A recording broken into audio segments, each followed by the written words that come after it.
পিচ্ছি খরগোশ, তোকে কত করে বলেছি বাড়ির বাইরে আসবি নে। চল চল চল বাড়িতে যাই, মা নইলে তোকে আর বাড়িতে ঢুকতেই দিবে নে। চল চল।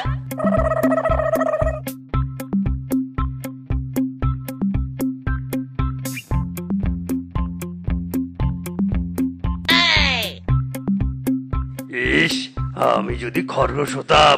আরে বাস ওস্তাদ, খরগোশ হয়ে কি করবেন? কিংকং হয়ে বুঝি আপনি খুশি নন? চুপ বেটা চুপ, কি করে খুশি হব বল? কতদিন ধরে তোকে বলছি ওই সেপার বাড়িতে বিয়ের প্রস্তাব দে, কে শোনে কার কথা? আজ আমি ঘটককে বলবো সেপার সাথে আমার সেটিংসটা করিয়ে দিতে। আরে বাস ওস্তাদ, আপনার ভালোবাসা থেকে আমাকে বঞ্চিত করবেন না। আজই আমি মদন কাকুর সাথে কথা বলবো।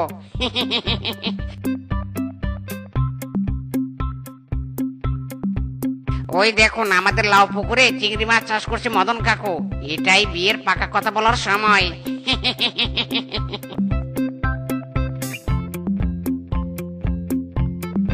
মদন কাকু, ও মদন কাকু, শোনো, তোমার সাথে জরুরি কথা আছে।